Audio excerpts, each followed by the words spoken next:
Mga kababayan, ngayong araw po ng Lunes, September 22 na po, 2025, meron na po tayong update sa mga lugar na direktang matatamaan nga po nitong si Super Typhoon Nando o tinatawag din po natin na landfall areas. Meron din tayong nakataas na heavy rainfall warning sa ilang bahagi ho ng Luzon, Visayas at ng area ng Mindanao. So aalamin natin yan, pero bago natin ipagpatuloy, maglalambing muna po ako ng isang like lang para po sa engagement natin at para makaabot sa ibang mga kababayan natin ang update po sa lagay ng ating panahon. So ipapakita ko muna sa inyo, unahin na muna natin ito po mga pagdaan or pagkilos po nito nga pong si Super Typhoon Nando.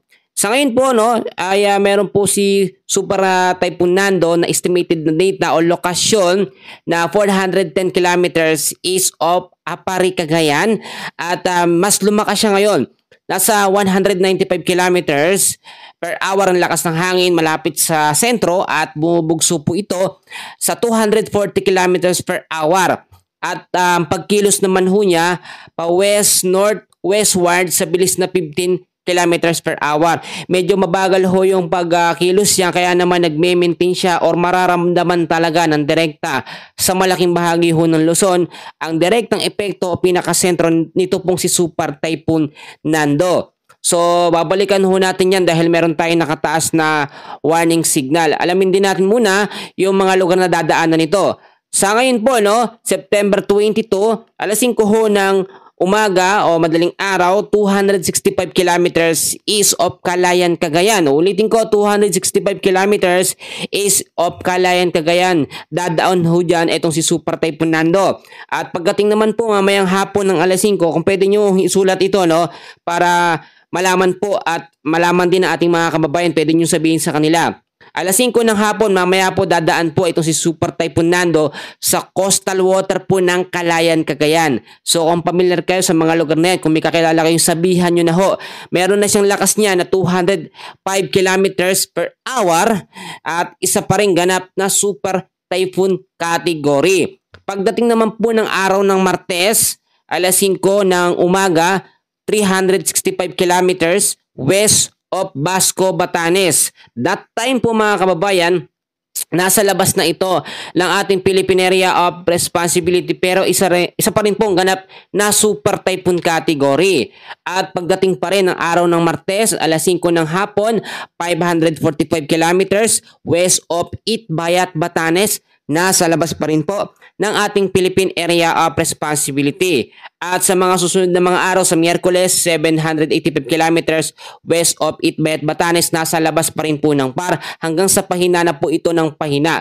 Pero take note, ipapaalala ko sa inyo, hindi porket ito ay nasa labas na ng ating Philippine Area of Responsibility. Sa mga susunod na mga araw, to be exact, para hindi ho kayong malito, lalabas ng PAR o Philippine Area of Responsibility itong si Super Typhoon Nando pagdating po ng September 23. Araw ho yun ng Martes, alas 5 po ng umaga. Pero kahit nasa labas siya, yung trap o yung lawak ng extension ng kanyang hangin ay patuloy pa rin po nakakaapekto sa malaking bahagi ho ng ating bansa. So ngayon ho, dahil po sa banta ng Super Typhoon Nando, nakataas po ang signal number 1, number 2, number 3 at possible ngayong araw po ay itaas ang signal number 4 hanggang signal number 5 sa malaking bahagi ho ng Luzon. Unahin na muna natin mga kababayan ko, mga kaibigan, ang mga apektado po ng wind signal number 3. Pag sinabi natin signal number 3, meron po yung warning lead time na 18 hours. Ang ibig sabihin sa loob po ng 18 hours, doon po mararanasan sa pagitan po ng mga oras na yan yung signal number 3. At merong lakas na 89 to 117 kilometers per hour na lakas ng hangin. Take note, signal number 3 yan. So ito po yung mga lugar. Sa Batanes ho, sa Babuyan Islands, northeastern portion po ng mainland Cagayan, yung mga lugar ho na yan, apektado po ng signal number 3. So mag-ingat po no sa banta ng mga malalakas na mga pag-uulan. Signal number 2 naman tayo na merong warning lead time na 24 hours. So ulitin ko, sa loob ng 24 oras ay mararanasan ng bugso ng signal number 2 na meron hong hangin o tinataglin nito yung hangin na 62 to 88 kilometers per hour. So narito na po muli ang mga lugar sa Luzon. Ang ilang bahagi ng mainland Cagayan, kasama ho yan northern and eastern portion po ng Isabela. Kasama po dyan ang Apayao, Abra, Kalinga, eastern portion po ng Mountain Province. Kasama po dyan ang Ilocos Norte, ang northern portion po ng Ilocos Sur. So yung mga lugar na yan, pinag-iingat sa banta ng malawakang pag-uulan. Uulitin ko, signal number 2, warning lead time sa loob ng 24 hours. Ang signal number 1 naman natin, merong warning lead time na 36 hours, mas mahaba yung duration nito. Merong lakas ng hangin na 39 to 61 kilometers per hour. Ito na po ang mga lugar. Ang ilang bahagi ng Isabela, Quirino, Nueva Vizcaya, the rest po ng Mountain Province, Ifugao, Benguet, the rest po ng Ilocos Sur, La Union, Pangasinan, Northern and Central portion po ng Zambales. Kasama po dyan ang northern portion ng Bulacan. Yung mga lugar ho na yan, mga kaibigan, mga kababayan ko, ay apektado. Kasama rin dyan ang Nueva Ecija, Antarlac, Aurora, northern portion po ng Pampanga. So mamaya po may nakalimutan ako, pwede nyo naman i-comment, no? Signal number 1, so mag-ingat tayo sa banta ng malawakang pag-uulan dulot po ng Super Typhoon Nando. So may nagtatanong, ang signal number 4 and signal number 5 saan daw po itataas? At sa extreme northern Luzon yan, mga kaibigan, and mostly yung area ng Batanes at Cagayan po yung maapektuhan nung malalakas po na bugso ng pag-uulan kapag direkta na pong tumama. Or ngayon kasi nakita naman natin sa pinakita ko sa inyo sa ating tinatawag na area of probability, yung pinakasentro at pinakamata nitong pong Super Typhoon Nando ay tatama po. Ito, makinig ko kayo. Maglalandfall itong si Super Typhoon Nando pagdating po ng September 22. Bali, ngayong araw po yan, mamayang alas 5 po ng hapon. Monday ho, no? Dito po sa area ng Batanes, sa ilang bahagi ng Cagayan, Babuyan Islands. So, itataas ang signal number 4 hanggang signal number 5 sa mga lugar po na yan. So, mag-ingat po. Alam ko, ay binigyan na kayo ng babala at dapat maging alerto po tayo. Dapat lagi tayo nakaantabay sa ating mga weather update, no? Kaya po lagi ako nagbibigay sa inyo ng update para din yung mga kababayan natin ay maabisuhan po ng maaga. So ngayon, ipapakita ko naman sa inyo yung live weather radar natin na kung saan ay makikita nyo mabuti yung pagkilos po. And then i-explain ko din kung bakit sobrang lakas po nitong si Super Typhoon Nando. So ito ho, no, yung tinatawag natin na live weather radar. So itong sirkulasyon ng hangin na yan po ay categorize bilang isang super typhoon. Nakikita nyo yung sirkulasyon ng hangin. Hindi na siya actually nagbago at nagme-maintain po yung kanyang direksyon. Kung napapansin nyo naman yung parang apa na yan, yung may direksyon na yan, tinatawag ho natin yan na area of probability.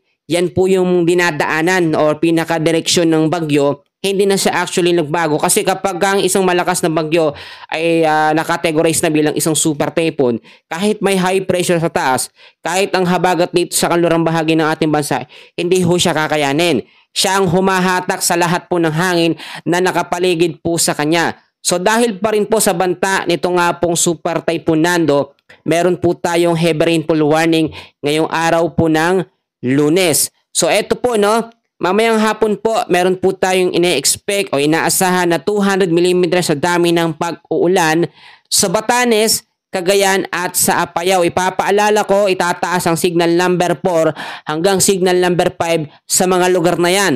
So yung 200 mm sa dami ng pag-uulan, posible ba yung mas mataas o mas dumami pa po? Signal number 5, lalakas yung hangin itong Super Typhoon Nando sa 220 hanggang 240 kilometers per hour na lakas ng hangin. So hindi po ako nananakot, talaga pong tatama ho siya. Kung kitang-kita nyo naman sa ebidensya natin, yan ho talaga yung kanyang magiging direksyon. So ngayong araw din po ng Lunes, meron tayong inaasahan pa rin na 100 to 200 mm sa dami ng pag-uulan sa Abra, Ilocos Norte at sa Isabela. So mag-ingat sa banta ng malalakas na mga pag-uulan.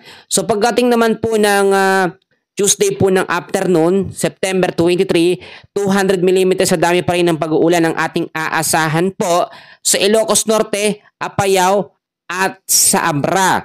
100 to 200 mm pa rin na dami ng pag-uulan po. Sa Martes ho ito ng hapon, dyan pa rin sa may Batanes, Cagayan, Ilocos Sur, La Union, Benguet at Kalinga. 50 to 100 mm sa dami naman ng pag-uulan sa Pangasinan, sa Mountain Province, Ifugao, Isabela, Nueva Vizcaya, Nueva Ecija, Zambales, Tarlac. So yung mga lugar na yan mga kaibigan, mag-ingat sa banta ng mga pagbabaha, malalakas sa pag-ulan, landslide sa mga landslide prone area. Pagdating naman po ng September 24, ito po ay Miyerkules, meron pa rin tayong 50 to 100 mm sa dami ng pag-ulan sa Batanes, sa Cagayan, Ilocos Norte, Ilocos Sur, Apayao at sa may Abra. So kung may namiss ako, pwede nyo hong itanong sa akin mga kaibigan, mga kababayan. Sana ho, napapakinggan nyo na maayos at tapusin ho ninyo. Mahaba pa po ito, i-explain ko sa inyo mabuti. So ngayon po, dahil po dito kay Super Typhoon Nando, ito pong habagat ay nag-intensifies. Or ang ibig sabihin, mas lumalakas po siya. Hindi na kasi natin napapansin itong habagat, pero lumalakas po siya at nakakaapekto pa rin sa ilang bahagi o kanlurang bahagi ng ating bansa. Dahil pa rin dito kay habagat ay nakataas pa rin ng heavy rainfall warning. Ngayong hapon po ng September 22, araw po ng Lunes, meron tayong heavy to intense rain na merong 100 to 200 mm sa dadami ng pag-uulan dyan po sa may Occidental Mindoro. Moderate naman to heavy rains na merong 50 to 100 mm sa dami ng pag-uulan sa Bataan, Cavite, Batangas, Romblon, Antique at sa may Palawan. Tuesday po ng hapon o afternoon, meron tayong inaasahan po na moderate to heavy rains po na meron pong 50 to 100 mm sa dami ng pag-uulan. Dito po yan sa Metro Manila, Bataan, Bulacan, Pampanga, Cavite pa rin po, Batangas, Laguna, Rizal, Occidental Mindoro, Oriental Mindoro at sa may Palawan. Meron pa rin tayong 50 to 100 mm sa dami ng pag-uulan. Sa September 24 naman yan, dito po sa La Union, Pangasinan, Benguet, Nueva Vizcaya, Nueva Ecija, Zambales, Bataan, Tarlac at Occidental Mindoro. So eto ho, no, dahil nga po itong si Super Typhoon Nando ay direktang tatama po sa ilang bahagi ho ng Batanes. Tignan nyo mabuti, meron pang isang nakasunod dito na LPA at low pressure area. Actually, may isa pang super typhoon, malakas na bagyo dito. Pero malayo naman yan. Ito pinapangambahan natin. Posible kasing hatakin po yan itong si Super Typhoon Nando at sumunod po ng direkta dito nga po sa bagyo na ito. So hindi naman natin ito tinuturing na banta sa ngayon dahil wala pa naman niyang direktang epekto sa anumang bahagi ng ating bansa. Samantalang itong si Super Typhoon Nando, noong nakaraan pa yan na monitor, pero wala po siyang naibibigay o naidudulot na malalakas na mga pag-uulan dahil hindi pa naman siya actually direkta po nakakatama or naglalandfall sa ating Philippine landmass. May dalawang senaryo pa rin tayo na kino-consider dito. Unang-una, kapag ka nag-landfall na, ito pong si Super Typhoon sa kalupaan po natin dito sa extreme northern Luzon, area ng Batanes, Cagayan, sa mainland Cagayan po, no, ay possible na humina po yung maging impact niya. Kasi tatama ho siya sa mga kaulapan, sa mga bundok, sa mga puno, posibleng mabawasan. Pero ang isang senaryo naman natin, posibleng mas lumakas po siya dahil hindi naman ito direktang sa may kalupaan natin o malaking bahagi ho, no, ng lupa ng Luzon siya tatama. Most of the time, talagang sa tubig pa rin siya at mas lumalakas ang bagyo kapag nasa tubig. So yung babala natin dyan, no, nakaraan pa. So dapat po meron tayong ginawang aksyon dahil ngayon talagang kaya pa naman natin humabol, no? Kaya pa naman. Pero mas maganda na yung maaga tayo naggayak or nag-asikaso po. So mga kaibigan, hindi pa rin ligtas ang ilang bahagi ng Luzon, ilang bahagi ng Visayas at Mindanao. May mga localized thunderstorm pa rin tayo. And sa bandang hapon ho yun. At sa gabi, pag nagsabay-sabay po yung tatlong warning signal na yan o itong sama ng panahon na yan, matindi ho ang magiging pinsala. Pero walang sinabi ang habagat, ang mga localized thunderstorm dito sa Super Typhoon Nando po na ito. Sa ngayon, dahil po meron tayong super typhoon na minomonitor, unang-una lagi kong sinasabi, paulit-ulit na ako dito kabayan kaibigan, no? Pasensya na kayo, no? Lagi ho kayong mag-antabay sa aking mga ibinabalita at talagang pinagpapasalamat ko dahil tinatapos nyo po yung video. Unang-una, alamin ang mga lugar na apektado. Sa mga lugar ho ninyo, bawal muna pong malaot. Yung may malapit po sa mga baybayin at malapit po sa mga dagat na nakatira. Mag-ingat tayo sa banta ng Super Typhoon Nando. Pangalawa po mga kaibigan, is safety na natin ngayon na po, ang mga importanteng gamit natin, yung mga papeles, i-plastic na yan. Lalo na kung alam nyo na yung lugar nyo ay bahain, no? At medyo delikado sa mga bagyo, gawan na natin ng paraan. Yung mga appliances natin, lalo na yung mga electric appliances, no? Mag-charge na kayo ng power bank, ng cellphone po ninyo, lahat ng phone ninyo, i-charge na dahil mataas ang posibilidad na mawalan po ng kuryente, magkaroon ng power interruption sa lakas po ng super typhoon. Ito, no, para sa kalaman din ng bawat isa, dahil po ito ay unang super typhoon ngayong 2025, inaasahan na malakas ito o doble ang magiging lakas ito. At ipanalangin natin na humina po, no, wala namang imposible. Pangatlo, ito po, importante din ito mga kaibigan. I-check pa rin natin. Kaya pa naman yung mga light materials na nakalagay sa bahay natin. Mamaya kasi hindi matibay yung pagkakapa ko. Lalo na yung bubong. Pag hinangin ho yan ng signal number 5 na may lakas ng hangin na 220 to 240 kilometers per hour, tatangin po agad yan. So dapat noon pa lang ay sinunod yun na po yung paalala ko, no? Para hindi na po tayo maabala. Ako, napakahirap po, super typhoon. Wag naman sana, Lord, na talagang ito ay maminsala ng todo sa malaking bahagi po ng Pilipinas, lalo na dyan po sa ilang bahagi ng extreme Northern Luzon. At eto pa mga kaibigan ko, maglinis tayo ng kapaligiran. So, hindi ligtas ang Metro Manila, Visayas at Mindanao. Hindi ho safe, no? Kaya maglinis tayo ng mga basura plastic dahil kapag yan po ay bumara sa mga kanal, babahain na naman tayo ng mabilisan. Yan na naman tayo, raragasan na naman ang mga pagbabaha. So kung may napapansin din po kayong pumuputol ng mga puno, sitahin ho ninyo, no? Dahil po yung mga puno nakakatulong po para sipsipin yung tubig. Kapag walang mga puno, nagkakaroon po ng landslide mabilisan, lalo na doon po sa mga bundok. Yung mga nakatira malapit po sa paanan ng bundok, sa mga landslide prone area, sa mga bahaing lugar, umalis na ho kayo dyan, lumikas na ho kayo. Ako na ho nagsasabi sa inyo, kung walang abisong LGU, pangunahan nyo na po kung may mga kamag-anak kayo sa mga ibang lugar na medyo hindi direkta maapektuhan, umalis na kayo dyan. Huwag na tayong maghintay pa ng abiso ng LGU dahil minsan late po ang kanilang abiso. So eto rin, walang pasok po ngayong araw ng Lunes ang malaking bahagi po ng extreme Northern Luzon. May mga nagbigay na ng paalala nila. So para sa karagdagang impormasyon at malaman din ang live na detalye, makipag-ugnayan po kayo sa inyong LGU. So importante po yan mga kababayan ko. So eto, napaka-importante nitong isang idadagdag ko. Ipanalangin po natin sa Diyos na etong si Super Typhoon Nando ay tuluyan pong lumayo, no? At kapag nakalabas na ng Philippine Area of Responsibility, ay wag na hong bumalik.